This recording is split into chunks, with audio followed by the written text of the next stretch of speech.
प्यारे भाइयों और बहनों, प्रभु ने आज कहा कि मेरे बच्चों से कहना कि मैं इनका जीवन बदल सकता हूं और इनको मैं बदल दूंगा।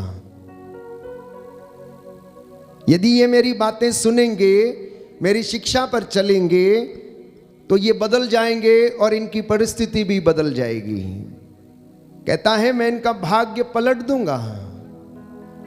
कितने लोग विश्वास करते हैं कि प्रभु आपका भाग्य पलट सकता है? तो फिर इधर उधर क्यों भटकते रहते हैं? प्रभु के पास क्यों नहीं आते? क्यों प्रभु की परीक्षा लेते हैं? क्यों प्रभु की परीक्षा लेते हैं? वचन सुनने के बाद फिर से उसी गंदगी में जाते हैं। जैसे कि बाइबल हमें बताती है कि नहा धो के सूअर क्या करता है, फिर से उसी छप्पड़ में जाता है और उसी गंदगी में खेलता है। कुत्ता उल्टी करने के बाद अपना वमन खुद ही खाता है। कभी कभी इंसान ऐसी परिस्थिति में रहता है तो उसका विश्वास, प्यारे भाई और बहनों, दृढ़ नहीं है। अगर आप ये कहते हैं कि परमेश्वर आपका भाग्य पलट सकता है, तो उस वचन में हमें बने रहना है, हमने कायम रहना है। जिनके पास बाइबल है खोलिए, हम वचन पढ़ेंगे। यिर्मयाह नबी का ग्रंथ अध्याय 33 कि परमेश्वर का वचन आप लोगों से आज बातें करना चाहता है और कहता है कि इन बच्चों से कहो। लिखा है अध्याय 33 पद संख्या 3 और उससे आगे, यदि तुम मुझे पुकारोगे तो मैं तुम्हें उत्तर दूंगा और तुम्हें ऐसी महान तथा रहस्यमयी बातें बताऊंगा जिन्हें तुम नहीं जानते। मैं तुम्हें ऐसी महान और रहस्यमयी बातें बताऊंगा जिन्हें तुम नहीं जानते हो। यिर्मयाह नबी का ग्रंथ अध्याय 33 पद संख्या 3 और उससे आगे। और लिखा है पद संख्या 6 में, लेकिन अब मैं इसे स्वस्थ और चंगा कर दूंगा। मैं लोगों को चंगा करूंगा और उन्हें प्रचुर शांति और सुरक्षा प्रदान करूंगा और इन्हें आशीष प्रदान करूंगा। बोलिए आमीन, आमीन, हालेलुया, हालेलुया, हालेलुया, हालेलुया। यीशु की स्तुति हो, यीशु की स्तुति, यीशु को धन्यवाद, यीशु को धन्यवाद, यीशु की आराधना हो, यीशु की आराधना, यीशु की महिमा हो, यीशु की महिमा, यीशु को धन्यवाद, यीशु को धन्यवाद। हे प्रभु यीशु, हे प्रभु ये पवित्र वचन, ये पवित्र वचन मेरे जीवन में, मेरे जीवन पूरे हो जाएं, पूरे हो जाएं। हे पिता ईश्वर, हे पिता ईश्वर, आज के दिन के लिए, आज के दिन जीवन के वरदान के लिए, जीवन के वरदान मैं आपको धन्यवाद देता हूँ, मैं आपको धन्यवाद देता हूँ, आराधना करता हूँ, आपकी आराधना करता हूँ। Hallelujah, hallelujah. प्रभु कहता है मैं यूदा और इज़राइल का भाग्य पलट दूंगा, मैं यूदा और इज़राइल का भाग्य पलट दूंगा और उन्हें पहले जैसा बना दूंगा, और उन्हें पहले जैसा बना दूंगा। Hallelujah, hallelujah. तो मैंने आपसे पूछा कि कितने लोग विश्वास करते हैं कि परमेश्वर आपका भाग्य पलट सकता है, तो आप में से बहुतों ने अंगीकार किया। और वास्तव में परमेश्वर का वचन ये कहता है कि मैं यूदा और इज़राइल का भाग्य पलट दूंगा। अर्थात आप चुनी हुई प्रजा का, जो मेरी बातों को सुनते, जो मेरे पीछे आते हैं, जो मेरी वाणी पर ध्यान देते हैं, कहता है मैं उनकी संतति को आशीष प्रदान करूंगा और इनका भाग्य पलट दूंगा। आप इधर उधर मारे मारे नहीं दौड़े फिरोगे, परंतु आप लोग जान जाओगे कि यहोवा परमेश्वर है और वो राज्य करता है, वो राज्य करता है। जी हाँ प्यारे भाइयों और बहनों, बाइबल में ऐसे अनेक उदाहरण हैं जहां पर हम देखते हैं कि परमेश्वर के संपर्क में उसके वचन के द्वारा जितने भी लोग आए उनके जीवन बदल गए, उनके जीवन बदल गए। वो जो जिंदगी पहले बिताते थे, यीशु से संपर्क होने के बाद, उनका दर्शन प्राप्त कर लेने के बाद उनका जीवन बदल गया। इसलिए एक सुंदर गीत है जो भाई संदीप अक्सर हमें गवाते हैं और संगति करते हैं, बदल गया, बदल गया, मेरा जीवन बदल गया है। जब से यीशु मेरी जिंदगी में आया है तब से मेरा जीवन बदल गया है। प्यारे भाइयों और बहनों, अब आप लोग सवाल करेंगे कि आखिर यीशु जीवन कैसे बदल सकता है? वो कौन सी ऐसी चीज है जो हमें बदल सकती है? यीशु में क्या खासियत है? यीशु के वचन में आखिर है क्या? इस बात से आप लोगों को समझना चाहिए और उसको उस रहस्य को समझने की आवश्यकता, और ये रहस्य पवित्र आत्मा आप लोगों पर खोलता है।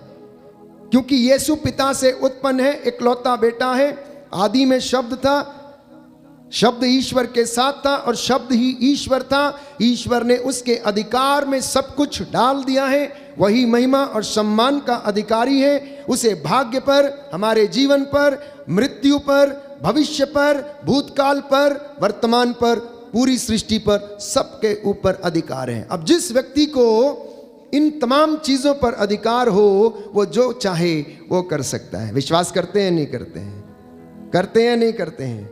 तो इसलिए बाइबल कहती है कि जो व्यक्ति ये विश्वास करता है कि ईसा मसीह ईश्वर का बेटा है, वो मुक्ति प्राप्त कर चुका है, उसे अनंत जीवन प्राप्त है, वो आजाद हो गया है, वो मृत्यु के पार जा चुका है। अब उसे परमेश्वर में बने रहने की आवश्यकता है। Hallelujah, hallelujah, hallelujah, hallelujah, hallelujah, hallelujah. हे प्रभु यीशु, मैं विश्वास करता हूँ, आप मेरा जीवन बदल देते हैं, हालेलुया। मैं आपको धन्यवाद देता हूँ, आपकी आराधना करता हूँ, आपकी महिमा गाता हूँ, जय जयकार करता हूँ, हालेलुया। यीशु मसीह की जो खासियत है, वो ईश्वर का इकलौता बेटा है, जिसने अपना लहू बहाकर आपको और मुझे पाप की दास्ता से छुड़ाया, गुलामी की दास्ता से उसने हमें आजाद किया, जिससे कि मैं और आप उसकी हुजूरी में बैठकर उसे आमने सामने देख सकें, उससे बातें कर सकें, वो हमारे बीच में रहे। उसके लहू में शिफा है प्यारे भाई और बहन, उसके लहू में जीवन है।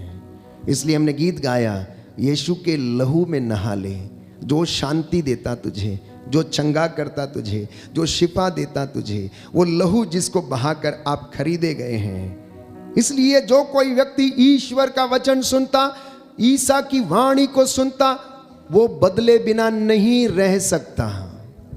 एक सुंदर उदाहरण बाइबल हमें बताती है प्यारे भाइयों और बहनों, साउल के विषय में, कि साउल जब तक परमेश्वर को नहीं जानता था, यीशु को जब तक नहीं जानता था, अपने तरीके से जिंदगी जीता था। उसके अंदर अहंकार था, उसके अंदर घमंड था, उसके अंदर अत्याचार था। हालांकि वो विद्वान था, उसे संहिता के संपूर्ण ज्ञान था, संहिता से वो बहुत अच्छी तरह वाकिफ था, लेकिन उसके अंदर प्यारे भाइयों और बहनों अहंकार, ईर्ष्या, मसीहों के प्रति ईर्ष्या, उन पर अत्याचार करना, उनको मारना, उनको काटना, उनको प्यारे भाइयों और बहनों नष्ट करना, ये उसके अंदर भरा हुआ था। उसके अंदर घृणा की आत्मा, दुष्ट आत्मा कार्य करती थी, इसलिए वो मसीहों को क्या करता था? मारता था। और एक दिन प्यारे भाइयों और बहनों, जब वो दमिश्क के रास्ते पर जा रहा था, तो परमेश्वर ने उसे दर्शन दिया, यीशु ने उसे दर्शन दिया। साउल अपने आप में एक वीर योद्धा था, वो घुड़सवारी बहुत अच्छी तरीके से जानता था, वो तलवार चलाना बहुत अच्छे तरीके से जानता था। शायद उसके मन में यह घमंड रहा होगा, गर्व रहा होगा कि मुझे कौन गिरा सकता है, मुझे कौन क्या कर सकता है, मैं तो एक बहुत बड़ा वीर योद्धा हूं, मैं विद्वान हूं, मैं पंडित हूं, मैंने बहुत सारा ज्ञान हासिल किया है, मैं इस संहिता के एक एक वचन को जानता हूं। प्यारे भाइयों और बहनों, प्रभु जानता था कि साउल का इस्तेमाल कैसे किया जाना है, इसलिए उसने इस नाचीज को अपने लिए चुन लिया। प्यारे भाई और बहनों,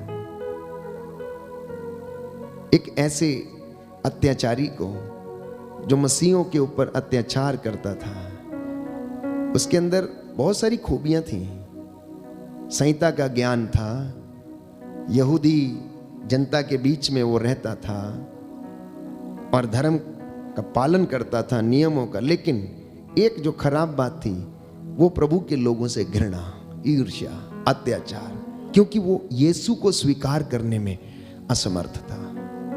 तो प्रभु यीशु ने इनिशिएटिव लिया, प्रभु यीशु ने इनिशिएटिव लिया। मार्ग में जा रहा था, सरपट घोड़ा दौड़ाए जा रहा था, एक रोशनी चमकी, घोड़े के पैर लड़खड़ाए और घोड़ा नीचे धरती के ऊपर और साउल औंधे मुंह धरती के ऊपर। पहली बार उसे लगा कि किसी ने उसके ज़मीर को, किसी ने उसके अहंकार को ललकारा है, और वो उसी असमंजस में रह गया कि ये क्या हो गया, ये कैसे हो गया। एक इतना बड़ा घुड़सवार, तलवारबाजी करने वाला इंसान, उसको आज तक कोई जमीन पर नहीं गिरा पाया। आखिर ये कौन सी ऐसी शक्ति है जिसने उसे जमीन पर गिरा दिया, घोड़े से नीचे गिरा दिया।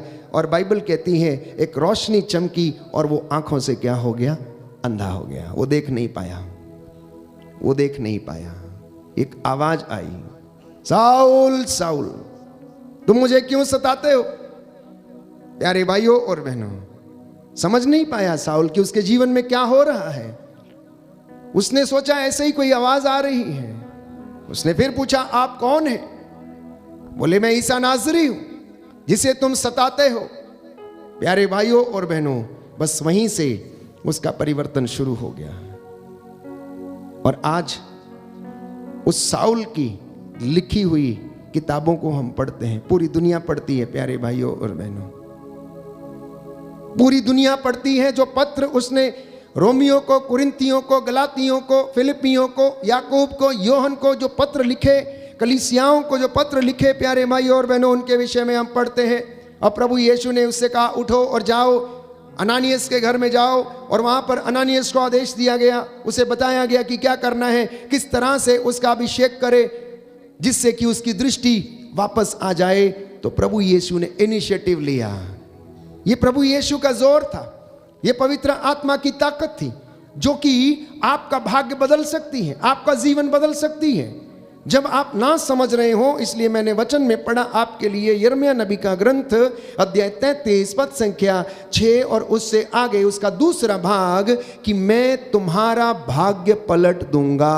दाहिना हाथ उठाकर अंगीकार करेंगे, हालेलुया हालेलुया। हे प्रभु यीशु, हे प्रभु यीशु, मैं विश्वास करता हूँ, आप मेरा भाग्य पलट सकते हैं, आप मेरा भाग्य पलट, हालेलुया हालेलुया। मैं अपना पुराना जीवन त्याग देता हूँ, अपने जीवन से, अपने परिवार से, बुराई को डिस्कनेक्ट करता हूँ, हालेलुया हालेलुया। हे प्रभु यीशु, मेरे जीवन को बदल दीजिए, तेरी इच्छा मेरे जीवन में पूरी हो जाए, आमीन आमीन, हालेलुया हालेलुया हालेलुया हालेलुया। तो बाइबल हमें बताती है कि जो यीशु की शिक्षा को स्वीकार करता है उसे अनंत जीवन प्राप्त है। क्या है, क्या है, कैसे अनंत जीवन प्राप्त है? जो यीशु की शिक्षा स्वीकार करता है, जो यीशु की शिक्षा को स्वीकार करता और उस पर चलता है, उसे अनंत जीवन प्राप्त है। योहन का सुसमाचार अध्याय 5 पद संख्या 24, सुंदर वचन है। ये वचन किसी व्यक्ति के नहीं परंतु स्वयं प्रभु यीशु मसीह के वचन है, प्यारे भाइयों और बहनों। और यीशु ने कहा अध्याय 5 पद संख्या 24 में कि मैं तुम लोगों से यह कहता हूं, जो मेरी शिक्षा सुनता और जिसने मुझे भेजा उसमें विश्वास करता है, उसे अनंत जीवन प्राप्त है, वह दोषी नहीं ठहराया जाएगा, वह तो मृत्यु को पार कर जीवन में प्रवेश कर चुका है। बोलिए आमेन आमेन। दाहिना हाथ उठाकर मेरे पीछे दोहराइए, हालेलुया हालेलुया। प्रभु कहता है, मैं तुम लोगों से ये कहता हूँ, जो मेरी शिक्षा सुनता और जिसने मुझे भेजा उसमें विश्वास करता है, उसे अनंत जीवन प्राप्त है, वह दोषी नहीं ठहराया जाएगा, वह तो मृत्यु को पाकर जीवन में प्रवेश कर चुका है, हालेलुया हालेलुया हालेलुया हालेलुया। लेकिन कई लोग यीशु मसीह को जानने के बावजूद दूसरा जीवन जीते हैं, इसलिए वो अभी तक, प्यारे भाइयों और बहनों, क्या है, प्रभु के साथ जुड़े हुए नहीं हैं। इसलिए उनमें जीवन नहीं है, इसलिए उनमें कष्ट है, परेशानियां हैं, चिंताएं हैं, दुख है, बीमारी है, बहुत सारी समस्याएं उनके जीवन में है। हमेशा निराश रहते हैं, नकारात्मक सोच से भरे रहते हैं। यीशु मसीह को जाना लेकिन उसमें दृढ़ता पूर्वक विश्वास नहीं किया। तो बाइबल ही कहती है कि कि यीशु मसीह के वचन को दृढ़ता पूर्वक सुनना, उस पर ध्यान देना और उसमें बने रहना, तो प्यारे भाइयों और बहनों आपको अनंत जीवन प्रभु प्रदान करेगा। बोलिए आमेन, आमेन, हालेलुया, हालेलुया, हालेलुया, हालेलुया। क्यों प्रभु यीशु ये कहता है? तो अगर आप वचन पढ़ेंगे यूहन्ना का सुसमाचार अध्याय 10 पद संख्या 7 में, तो प्रभु यीशु ने स्वयं कहा कि भेड़शाला का द्वार मैं हूं। क्या हूं? भेड़शाला का द्वार है। कौन है? यीशु मसीह है। भेड़शाला का द्वार जिसमें भेड़े रहती हैं, अर्थात आप लोग जो विश्वासी हैं, ये प्रभु की चुनी हुई भेड़े हैं और उन भेड़ों को स्वर्ग राज्य में ले जाने के लिए एकमात्र रास्ता है प्रभु यीशु मसीह। इसलिए उसने स्वयं जब ये कहा कि भेड़शाला का द्वार मैं हूं, और पद संख्या 9 में वो कहता है मैं ही द्वार हूं, यदि कोई मुझसे होकर प्रवेश करेगा तो उसे मुक्ति मिलेगी। यदि कोई व्यक्ति मुक्ति प्राप्त करना चाहता है, स्वर्ग राज्य जाना चाहता है, तो उसे ईसा से होकर जाना पड़ेगा, क्योंकि ईसा जो पवित्र था, जो सच्चा था, उसने अपना पवित्र लहू बहाकर आपके लिए प्यारे भाइयों और बहनों उद्धार प्राप्त किया है, आपके लिए मुक्ति प्राप्त की है। उसके कोड़े खाने, उसके घावों के द्वारा आप चंगे हुए हैं। और वो प्रभु यीशु कहता है कि अगर कोई स्वर्ग राज्य में प्रवेश करना चाहता है तो उसे मुझसे होकर जाना पड़ेगा, क्योंकि मुझसे होकर गए बिना कोई भी पिता के पास नहीं आ सकता है। मुझसे होकर गए बिना कोई भी पिता के पास नहीं आ सकता है। अब फिर से आप अनजाने में पूछ सकते हैं, सवाल कर सकते हैं कि आखिर क्यों यीशु के पास आना है, आखिर उनकी शिक्षा में ऐसा क्या है।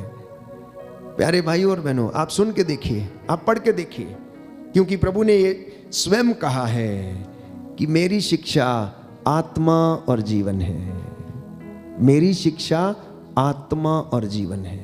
अब जिस शिक्षा में आत्मा है और जिस शिक्षा में जीवन है, तो क्या वो आपका जीवन नहीं बदलेगा? क्या वो आपका जीवन नहीं बदलेगा? किताबी ज्ञान जो आपको एक प्रोफेशनल एजुकेशन देता है, जिसके तहत आप नौकरी करते और पैसा कमाते हैं, तो पवित्र धर्मशास्त्र जिसमें यीशु की शिक्षा है, जो हमारे आध्यात्मिक जीवन के लिए है, जो हमें स्वर्ग का रास्ता जाने के लिए हमें रास्ता दिखाती है, तो क्या वो आपका जीवन नहीं बदलेगी? यदि आपकी स्कूली पढ़ाई आपको डिग्री हासिल करने के बाद एक अच्छी नौकरी दिला सकती है, तो आध्यात्मिक शिक्षा, यीशु की शिक्षा, यदि आप उस पर चलेंगे और इसमें डिग्री हासिल करेंगे, तो क्या आपको स्वर्ग राज्य नहीं मिलेगा? अवश्य मिलेगा प्यारे भाइयों और बहनों। इसलिए यीशु ने कहा कि नश्वर वस्तुओं के लिए नहीं, परंतु अनंत जीवन के लिए प्रयास करो। अनंत जीवन के लिए प्रयास करो।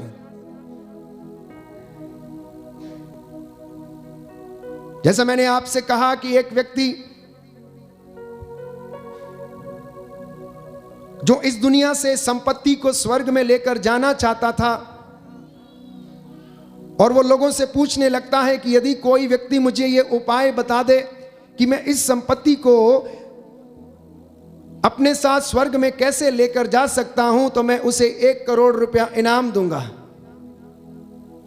और यह बात पूरे शहर में फैल गई और एक अनजान व्यक्ति से उसकी मुलाकात हुई और उसने प्यारे भाइयों और बहनों उससे कहा कि मैं तुम्हें बताऊंगा कि तुम किस तरह से अपनी इस सांसारिक संपत्ति को स्वर्ग राज्य में लेकर जा सकते हो। और उसे बताता है, सवाल करता है कि जब तुम विदेश जाते हो तो वहां पर सबसे पहला काम क्या करते हो, जाने से पहले क्या करते हो? और वो राजा उसे जवाब देता है कि सबसे पहले मैं अपनी करेंसी को कन्वर्ट करता हूं उस देश की करेंसी में जहां पर मुझे जाना होता है।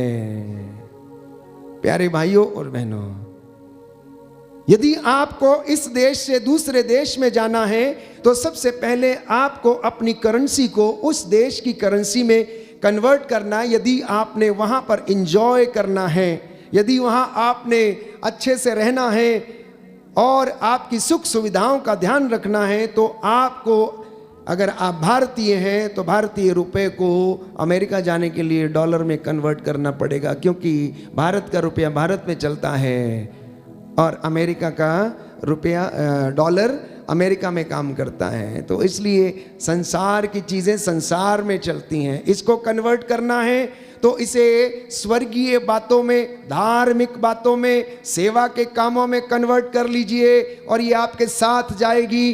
ठीक उसी तरह जिस तरह से एक भारतीय व्यक्ति यदि विदेश जाता है तो अपनी उस संपत्ति को कन्वर्ट करता है और वहाँ जाकर क्या करता है, अपनी संपत्ति खरीद लेता है, ठीक वैसे ही एक विश्वासी को भी, प्यारे भाइयों और बहनों, अपनी संपत्ति को जो इस दुनिया में है, पुण्य की संपत्ति में, सेवा की संपत्ति में, क्षमा की संपत्ति में, प्रेम की संपत्ति में कन्वर्ट करने की आवश्यकता है। And you can carry anything and everything.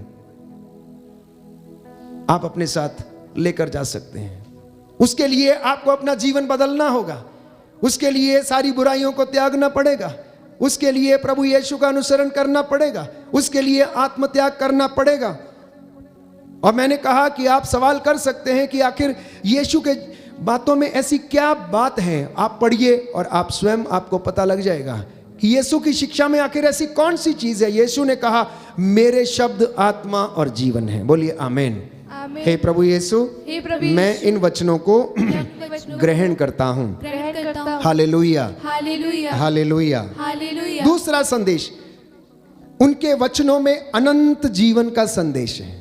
उनके वचनों में अनंत जीवन का संदेश है। जो उसकी वाणी सुनते हैं उनके जीवन बदल जाते हैं।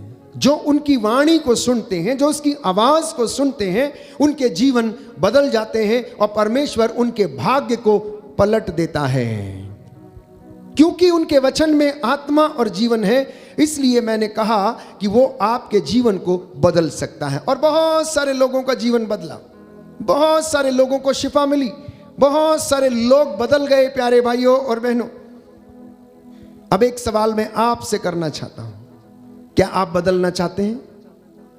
क्या आप बदलना चाहते हैं या नहीं? सच सच बताइएगा, ऐसे ही मुंडी मत हिलाइए, ऐसे सिर मत हिलाइए। क्या आप बदलना चाहते हैं या नहीं? क्या आप बदलना चाहते हैं या नहीं? चाहते हैं तो जोर से बोलना, मैं बदलना चाहता हूं, मैं बदलना चाहता हूं। यस प्यारे भाइयों और बहनों, और प्रभु आपको बदल देगा। क्या आप प्रभु के पास आना चाहते हैं या नहीं? अब आएंगे या नहीं आएंगे? अब आएंगे या नहीं आएंगे? ये वादा आप फादर अशोक से नहीं, साक्षात प्रभु से आप कर रहे हैं कि प्रभु मैं आपके पास आऊँगा, मैं आपकी बातों को मानूंगा, मैं झूठ नहीं बोलूँगा, मैं चोरी नहीं करूँगा, मैं गलत काम नहीं करूँगा, मैं आपके साथ रहूँगा। देखिए ये वादा आप परमेश्वर से कर रहे हैं। इस वक्त वो आपके सामने मौजूद हैं, इसलिए जो आप वादा करते हैं उसमें आप खरे रहें, उसमें आप दृढ़ रहें और वो आपको आशीषें प्रदान करेगा। आप उसके साथ ईमानदार रहें, वो भी आपके साथ ईमानदार रहेगा। क्या आप उसकी शिक्षा को सुनना चाहेंगे या नहीं चाहेंगे? क्या आप उसकी शिक्षा को सुनना चाहेंगे या नहीं चाहेंगे? और यदि आप उसकी शिक्षा सुनेंगे तो वो आपका जीवन बदल देगा। प्यारे भाई और बहनों, एक दूसरा उदाहरण जिसे हम बार बार बाइबल में पढ़ते हैं, जक्केउस का उदाहरण है। जक्केउस आपके जैसे साधारण व्यक्ति था, उसके पास सब कुछ था, धन संपत्ति, घर बार सब कुछ था। एक चीज नहीं थी, शांति नहीं थी। दिन भर अशांत घूमता फिरता था। उसे अपने जीवन में कुछ खालीपन लगता था। मुझे ऐसा लगता था कि इतना सब कुछ होने के बाद फिर भी मुझे किसी चीज की जरूरत है। खोखलापन लगता था, खालीपन लगता था। इसलिए कभी कभी लोग जब खाली रहते हैं तो बेचैन से रहते हैं, वो बेचैन से रहते हैं। और यही बात जक्केउस के जीवन में थी। ये जक्केउस ने यीशु की चर्चा को सुना, उनके वचनों के विषय में सुना, उनके कामों के विषय में उसने सुना। वो भीड़ उनके जो पीछे लगातार जाती रहती थी, वो देखना चाहता था कि आखिर यीशु कैसा दिखता है, लेकिन वो भीड़ में ऐसे आ नहीं सकता था, क्योंकि लोग उसे क्या करते थे, शायद क्योंकि वो लोगों को ठगा करता था, इसलिए हो सकता है ठग्गू भाई कहते हो उसे। हाँ, ठग्गू भाई आ गया बिल्कुल एकदम, इसलिए अपने को छुपा के रखता था, भीड़ में ऐसे यूं ही नहीं आता था। कद में छोटा था तो भीड़ में यीशु दिखेगा नहीं, तो एक दिन उसे उपाय सूझा कि मैं क्या करूं। उसने कहा ईसा इस रास्ते से जा रहा होगा तो मैं पेड़ पे चढ़ के उनको देखूंगा, मैं पेड़ पर चढ़कर उसे देखूंगा। और बाइबल के अनुसार सिकामोर ट्री, जिसे हिंदी की बाइबल में गूलर का जो संज्ञा दी गई है प्यारे भाई और बहनों, उस पर जाकर चढ़ लेता है, अपने आप को पत्तों में छिपाने की कोशिश करता है, क्योंकि उसके अंदर एक अपराध बोध था। अपराध बोध कैसा? लोगों को ठगने का, लोगों को ठगने का अपराध बोध। और जब अपराध बोध मन में आ जाए तो वो व्यक्ति संपूर्ण रूप से आजादी से घूम नहीं सकता। उसके अंदर एक ही बात खटकती रहती है कि मैं ऐसा हूं, मैंने ऐसा किया है, मुझसे ये गलती हो गई है, ऐसा नहीं करना चाहिए था, लोग मेरे विषय में क्या कहेंगे, वो व्यक्ति क्या कहेगा, ये व्यक्ति क्या कहेगा। ये बात उसके मन में खटकती रह रही थी, खटकती रह रही थी। इसलिए वो क्या करता है, गुलर के पेड़ पे चढ़ता, पत्तों में छिपा लेता है। हाँ, प्रभु की नजरें देखिए, क्योंकि बाइबल कहती परमेश्वर तो हृदयों की था लेता है, और परमेश्वर जो सच्चे खोजी हैं उनकी तलाश में रहता है। और पूरी भीड़ में से एक व्यक्ति जो था सच्चे मन से यीशु को देखने की कोशिश कर रहा था, अनुभव करने की कोशिश कर रहा था, उसे देखना चाहता था कि यीशु कैसा है, उसे सुनना चाहता था। वो इस बात का अंदाजा लगाना चाहता था कि आखिर इतनी भीड़ यीशु के पास, यीशु के पीछे कैसे रहती है। इसके पास एक थैला है, हो सकता है उन्होंने कुर्ता पहना हो या पजामा पहना हो, या फिर अपनी प्रथा के अनुसार जो वेशभूषा थी वो एक झोली, और उसमें जो भी कुछ रहा होगा, और सैकड़ों की भीड़ उसके पीछे। और ये अमीर ज़्यादा ठग्गू भाई, इसके घर में सब कुछ है, लेकिन लोग इसे क्या करते हैं, चिढ़ाते हैं, लोग गाली देते हैं, इसके पास आना नहीं चाहते, लोग इससे मिलना नहीं चाहते, लोग इससे बात करना पसंद नहीं करते, लोग इसको खड़ूस बोलते होंगे। ऐसी तमाम बातें उसके मन में चल रही थी। प्यारे भाई और बहनों, जैसे ही यीशु उस रास्ते से गुजरा, बाइबल बताती है यीशु ने अपनी नजरें पेड़ की ओर दौड़ाई और कहा, जक्कैऊस जल्दी नीचे आ जाओ, जक्कैऊस जल्दी नीचे आ जाओ, मुझे देखने से तुम्हारा कुछ नहीं होगा, पेड़ पर बैठे रहने से और मुझे देखते रहने से कुछ भी नहीं होगा। और ये आवाज आज आप लोगों को भी है जो प्रभु को देखने के लिए आए हैं। ये आवाज आज आप लोगों को दी जा रही है, ओ एंथोनी, ओ सामुएल, ओ दीपक, मुझे देखने से तुम्हारा कुछ नहीं होगा, तुमको मुझे अपने घर में लेकर चलना पड़ेगा, मुझे तुम्हारे घर में रहना पड़ेगा, क्योंकि तुम्हारे घर में टूटी फूटी हैं चीजें, तुम्हारा घर टूटा फूटा पड़ा हुआ है, मैं उनको आकर ठीक करूंगा। जैसे आप एक मिस्त्री को लाते हैं अपना घर रिपेयर करने के लिए, यीशु आपके टूटे फूटे आध्यात्मिक जीवन को आकर ठीक कर देगा। इसलिए यीशु ने कहा, जक्कैऊस जल्दी नीचे आओ, मुझे देखने से तुम्हारा कुछ नहीं होगा, यूं ही मुझे बैठकर देखते रहोगे, कुछ नहीं होगा, मुझे तुम्हारे घर में चलना पड़ेगा, मुझे तुम्हारे घर में आना पड़ेगा, तुम्हारे घर में रहना पड़ेगा, क्योंकि जहां मैं हूं वहां अनंत जीवन है, जहां मैं हूं वहां पर शिफा है, जहां मैं हूं वहां चंगाई है, जहां मैं हूं वहां उन्नति है, और जहां मैं हूं और मेरे वचन है वहां पर शैतान अपना कार्य नहीं कर सकता। इसलिए मुझे तेरे घर में चलना पड़ेगा, इसलिए मैं तेरे घर आना चाहता हूं। शायद ये वार्तालाप उनके बीच में हुआ होगा। ये बातें बाइबल में नहीं कही हैं, अगर इनको हम समझने की कोशिश करें तो ये बातें अवश्य हुई होंगी उनके बीच में। हालांकि बाइबल में इस विषय में नहीं लिखा है। प्यारे भाइयों और बहनों, जब दो लोगों में बातचीत होती है तो अनेक बातें होती हैं। जक्कैऊस का इतना आश्चर्य हुआ, अरे ये आदमी मेरा नाम जानता है, ये कैसे हो सकता है, ये मेरा नाम जानता है, इसका मतलब ये मेरे कामों को भी जानता है। इसका मतलब ये भी जानता है कि मैंने किसको ठगा है, किसको क्या किया, किसको मैंने नुकसान पहुंचाया है।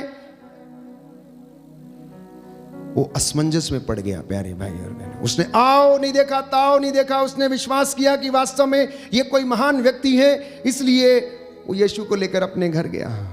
इतना ही नहीं, जब यीशु ने उससे कहा कि मैं तेरे घर आना चाहता हूं, तो घर की दहलीज पर कदम रखते ही प्यारे भाइयों और बहनों, प्रभु ने जब उसके घर में प्रवेश किया तो जक्केउस अनायास बोल उठा कि प्रभु, मैं अपनी संपत्ति को बेचकर इसका आधा भाग गरीबों में बांट दूंगा, और जिसका मैंने ठगा है उसका मैं 4 गुना लौटाऊंगा।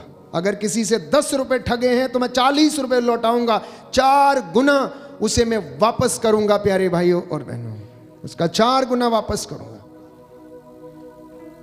ये उसके मन में परिवर्तन था। तो जो व्यक्ति परमेश्वर की हजूरी में आ जाता, उनके संपर्क में आ जाता है, उसकी शिक्षा को सुन लेता है, उन्हें देख लेता है, अनुभव कर लेता है, उसका बदलना निश्चित है। उचित समय आने पर परमेश्वर उसके जीवन में कार्य करने लगता है, और जक्केउस का जीवन बदल गया। और यीशु ने कहा कि आज इस घर में क्या हुआ है, शांति आई, उद्धार आया, चंगाई आई है, और जक्केउस का जीवन बदल गया। जक्केउस का जीवन बदल गया। पेतरुस एक साधारण मछुआरा था, बहुत जल्दी जल्दी बातें किया करता था, जवाब देने में बिल्कुल तैयार रहता था, बिना सोचे समझे जवाब दे दिया करता और बोल दिया करता था। एक साधारण मछुआरा, ना ज्यादा पढ़ा लिखा था प्यारे भाइयों और बहनों। प्रभु उसे बुलाता है, इतना उतावला रहता है, लेकिन उसका जो पहला नाम था वो था, क्या नाम था उसका, क्या नाम था पहला नाम जो, शिमोन। प्रभु यीशु ने पेतरुस नाम कैफा अर्थात चट्टान जो था वो बाद में दिया। पेतरुस तुम चट्टान हो, और इस चट्टान के ऊपर मैं अपनी कलीसिया का निर्माण करूंगा। ये सब कैसे हो गया, कैसे बदल गया? पेतरुस के स्वभाव को समझने की कोशिश करेंगे। यीशु ने शिमोन से क्या कर दिया, पेतरुस बना दिया। अविश्वास करने वाले से विश्वासी बना दिया। जो विश्वास में कमजोर था, जिसकी नींव कमजोर थी, उस नींव को उसने दृढ़ बना दिया, और उस नींव के ऊपर अपनी कलीसिया का निर्माण कर दिया है। अपने अंदर शिमोन को ढूंढिए और पेतरुस को ढूंढिए। ये 2 स्वभाव हमारे अंदर हैं कि जब हम विश्वास नहीं कर पाते तो हम शिमोन के जैसे आचरण करते हैं, उतावलापन करते हैं, हम विश्वास नहीं कर पाते हैं। प्यारे भाइयों और बहनों, ये 2 कॉम्प्लेक्स हमारे अंदर चलते रहते हैं कि सिमोन का व्यक्तित्व कैसा था और पेतरुस का व्यक्तित्व कैसा रहा। जब उसे वो नाम मिल गया, पेतरुस नाम मिल गया, उसके बाद उसने पीछे मुड़कर नहीं देखा, और प्रभु यीशु ने कहा, पेतरुस मैं तुम्हें स्वर्ग राज्य की कुंजियां प्रदान करता हूं, क्योंकि अब तुम शिमोन नहीं रहे जो कि अविश्वास से भरे हुए थे, जो विश्वास करने में असमर्थ थे, जिसने मुझे क्या कर दिया था, त्याग दिया था, जिसने मुझे इनकार कर दिया था, जो कष्ट के समय घबरा गया था, जो मौत से डर गया था।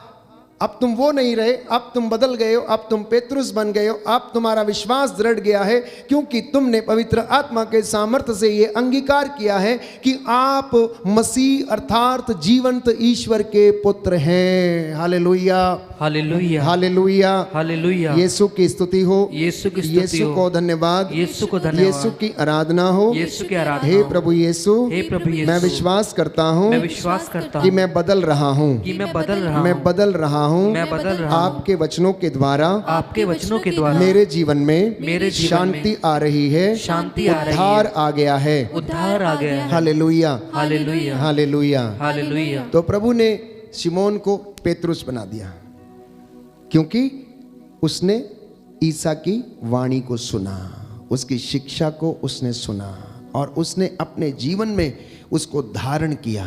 उसकी शिक्षा को सुनने के बाद सिमोन पेतरुस ने, प्यारे भाइयों और बहनों, उसको अपने जीवन में एग्जीक्यूट किया। तो ये 3 उदाहरण मैंने आपको दिए। अब इन व्यक्तियों की जगह पर अपने आप को रखें और सोचें और मनन चिंतन करें कि परमेश्वर आपको कैसे बदल रहा है। हमारे बीच में एक बहन है जसलीन, जिसको परमेश्वर ने छुआ, उसका जीवन बदला और उसने प्रभु को ग्रहण किया अपने परिवार के साथ। प्यारे भाइयों और बहनों, ऐसे तमाम लोग हैं जिनकी गवाहियां आज आप सोशल मीडिया पर सुन सकते हैं कि परमेश्वर ने किस तरह से, यीशु मसीह ने उनको दर्शन दिए और उनका जीवन बदल गया और उनके द्वारा बहुत सारे लोग प्रभु को जान पाए। तो परमेश्वर सबसे पहले आपके मनों को बदलता है। परमेश्वर क्या करता है? सबसे पहले आपके मनों को बदलता है। इसलिए संत पौलुस लिखता है रोमियो के पत्र अध्याय 12 पद संख्या 2 में कि आप संसार के अनुकूल ना बने। आप संसार के अनुकूल ना बने। लिखा है अपना स्वभाव बदल लें, बल्कि आप संसार के अनुकूल ना बने, बल्कि सब कुछ नई दृष्टि से देखें और अपना स्वभाव बदल लें। इस प्रकार आप जान जाएंगे कि ईश्वर क्या चाहता है और उसकी दृष्टि में क्या भला, सुग्राह्य तथा सर्वोत्तम है। तो संत पौलुस इस विषय में स्पष्ट है कि आप लोग क्या करें। अगर बदलना है सबसे पहले तो अपना स्वभाव बदलें, अपनी बोली बदलें, अपने विचारों को बदलें, अपने शब्दों को बदलें। जो आज गाली देते हैं, कल से और आज से गाली देना छोड़ दें। अभी से गाली देना छोड़ दें। जो लड़ाई झगड़ा करता है वो आज से ये प्रण करे प्रभु से कि मैं लड़ाई झगड़ा नहीं करूंगा। जो गलत कार्य करता है वो आज से वादा करे कि मैं गलत कार्य नहीं करूंगा। आप बदल जाएंगे। लोग आपको, प्यारे भाइयों और बहनों, बदला हुआ सा देखेंगे और कहेंगे इनको क्या हो गया है, इसका जीवन तो ऐसा था, ये बड़ा शांत हो गया है, ये बड़े अच्छे दिखते हैं, अभी क्या हो गया है? तो बदल गए। पूरा परिवार एक साथ प्रार्थना करता है, पूरे परिवार में शांति है, इनमें आपस में भाइयों में बड़ा प्रेम है, ये एक साथ मिलते जुलते हैं, ये एक साथ उठते बैठते और प्रार्थना करते हैं। लोग इस तरह की बातें आपके विषय में कहेंगे। यदि आप संसार के अनुकूल नहीं बनेंगे, यदि आप संसार के अनुकूल बनेंगे तो जानते लोग क्या कहेंगे? ओ कोई बात नहीं, हमारे जैसा ही है, कोई फर्क नहीं पड़ता है। क्या फर्क पड़ता है? वो कौन सा बड़ा है, आ जाओ उसी को ले आओ। इसके विषय में बाइबल जानते हैं क्या कहती है? पाप अन्याय करने वाले की खोज में रहता है। क्या करता है? पाप अन्याय करने वाले की खोज में रहता है। मतलब जो व्यक्ति जैसा होता है वो अपने जैसा व्यक्ति पूरी भीड़ में ढूंढ लेगा। कितना बड़ा भी झुंड क्यों ना हो, कितनी बड़ी भीड़ क्यों ना हो, एक नशेड़ी नशा करने वाले को ढूंढ लेता है भीड़ में भी। व्यभिचार करने वाला व्यभिचारी को भीड़ में भी ढूंढ लेगा। प्यारे भाई और बहनों,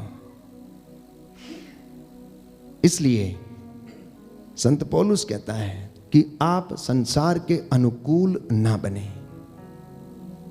क्योंकि क्या आप नहीं जानते कि संसार से मित्रता ईश्वर से बैर है? क्या आप नहीं जानते कि संसार से मित्रता ईश्वर से बैर है? और जो व्यक्ति संसार से मित्रता करेगा वो ईश्वर से दूर हो जाएगा और प्यारे भाइयों और बहनों उसका जीवन नष्ट हो जाएगा। तो यीशु सबसे पहले आपके मन को बदलते हैं, ये बात याद रखिए। इसलिए अपने मन को समर्पित करना, विचारों को समर्पित करना कि प्रभु मैं नया बनना चाहता हूँ, मेरे विचारों को नया कर दीजिए, मेरे विचारों में आपके विचार शामिल हो जाएं, मुझे अपने जैसा बनने की कृपा प्रदान कीजिए। और फिर वो आपकी इच्छाओं को बदलता है। पहले मन और उसके बाद इच्छा। जो इच्छा पहले संसार में रमती थी, अब वहां से आप क्या होने लगते हैं? दूर होने लगते हैं, परमेश्वर के नजदीक आने लगते हैं। इसलिए मैंने आपके लिए वचन पढ़ा था स्तोत्र संख्या 34 पद संख्या 4 में कि जो प्रभु में अपना आनंद खोजते हैं वो उनके मनोरथ पूरे करता है। जो प्रभु में अपना आनंद खोजते हैं तो वह उनका मनोरथ पूरा करता है। इसलिए अगर आप बदलना चाहते हैं तो प्रभु को समर्पित हो जाना। यदि आप नए होना चाहते हैं तो प्रभु की बातों को सुनना। यदि आप बदलना चाहते हैं तो परमेश्वर पर भरोसा रखना। और तीसरा रास्ता प्यारे भाइयों और बहनों कि परमेश्वर आपको कैसे बदलता है, वो कहता है कि इनसे बोलो अपने मार्ग बदलें और इनका जीवन बदल जाएगा। अपने रास्ते बदल दीजिए, आपका जीवन बदल जाएगा। अपने रास्ते बदल दीजिए। जो लोग ये सोचकर चलते हैं सीधी उंगली से नहीं निकलता तो टेढ़ी से निकालेंगे, ये मार्ग बदल दीजिए प्यारे भाइयों और बहनों। परमेश्वर के साथ रहकर सीधे रास्ते पर चलिए। जिंदगी में शॉर्टकट लेने से धोखा मिलता है। चौड़ा है वो द्वार प्यारे भाई और बहनों जो विनाश की ओर ले जाता है, संकरा है वो रास्ता जो स्वर्ग राज्य की ओर लेकर जाता है। तो इसलिए जब हम इन वचनों को सुनते हैं तो परमेश्वर हमारी अगुवाई करता है पवित्र आत्मा के द्वारा और हमको बदलने की हिम्मत देता, ताकत देता, जीवन देता है, क्योंकि उसके शब्द आत्मा और जीवन है। तो इसलिए आप यदि अपने रास्ते बदल देंगे, आप यदि अपने मार्ग बदल देंगे तो आपका जीवन बदल जाएगा। और आप यदि अपना जीवन बदल लेंगे तो आपकी परिस्थितियां भी बदल जाएंगी।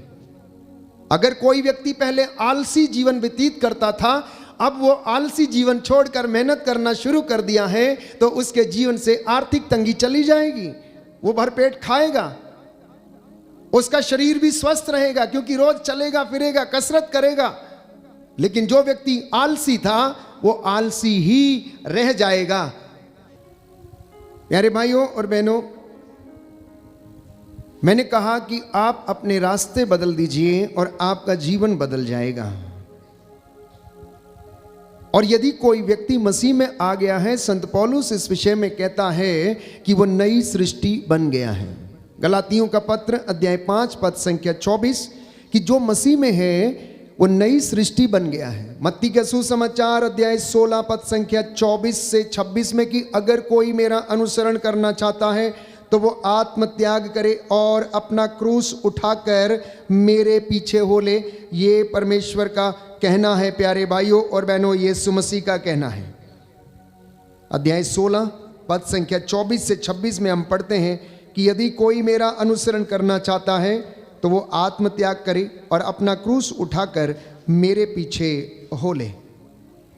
प्यारे भाइयों और बहनों, क्योंकि जो अपना जीवन सुरक्षित रखता है वह उसे खो देगा, परंतु जो मेरे लिए अपने जीवन को कुर्बान करता है वह उसे सुरक्षित रखेगा।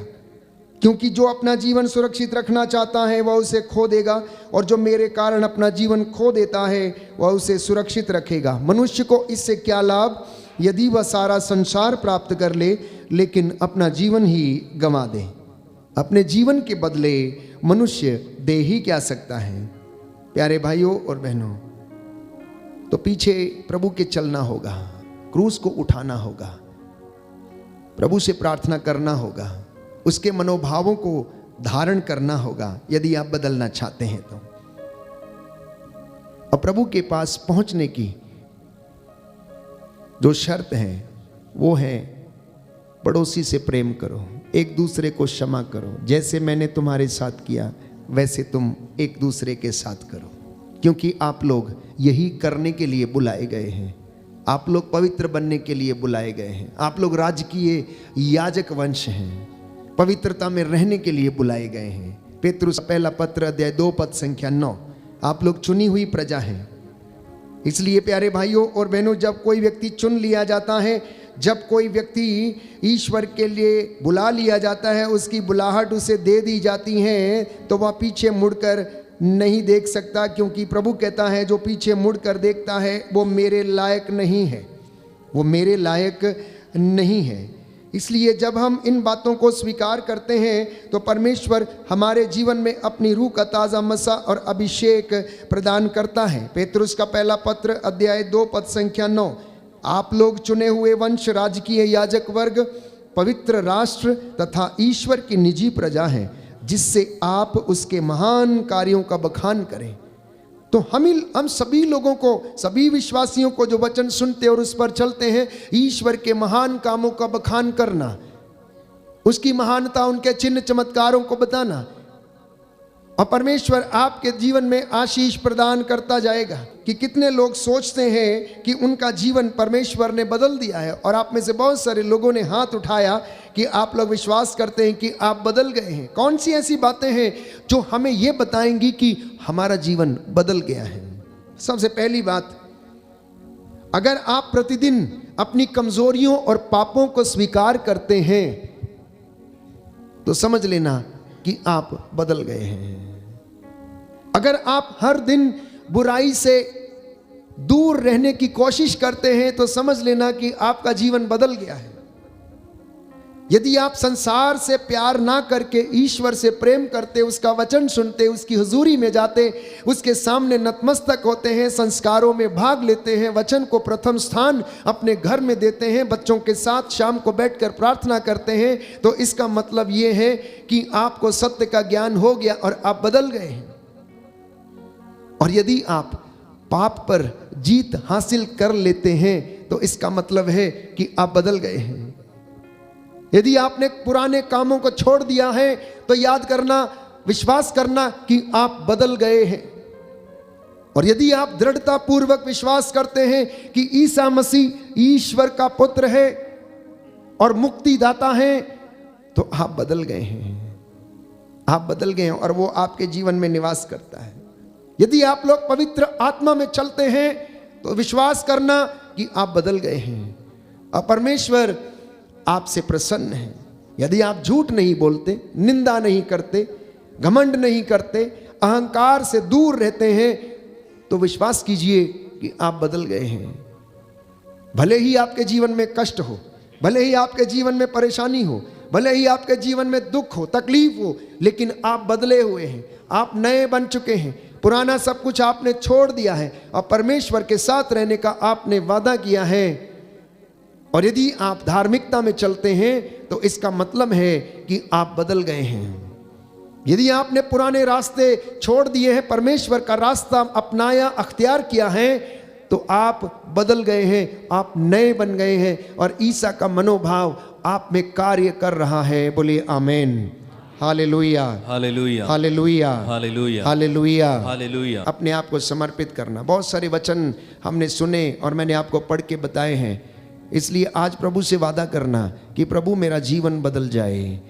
प्रभु मैं जैसा पहले था अब ना रहूं। मेरे जीवन में जो बुराई थी, अहंकार था, निंदा थी, ईर्ष्या थी, घृणा और द्वेष था, प्रभु मैं इन तमाम बातों को छोड़ना चाहता हूँ, सांसारिक बातों से दूर जाना चाहता हूँ। प्रेम भाव से मेरे घर में मैं रहना चाहता हूँ। मेरे बच्चों को प्रभु आप धर्मी बनाइए। आइए हम इन विशेष बातों के लिए प्रार्थना करेंगे। समर्पित हो जाएं प्यारे भाई और बहनों। आपके मनों को बदले, आपके जीवन को बदले, आपके हृदयों को बदले, आपके अंदर अपना मनोभाव उत्पन्न करे, वचनों के द्वारा आपका मार्गदर्शन करे। आपके घरों में शांति आ जाए, कल्याण आ जाए, उद्धार आ जाए, आपकी आत्मा उसके रंग में रंग जाए प्यारे भाइयों और बहनों।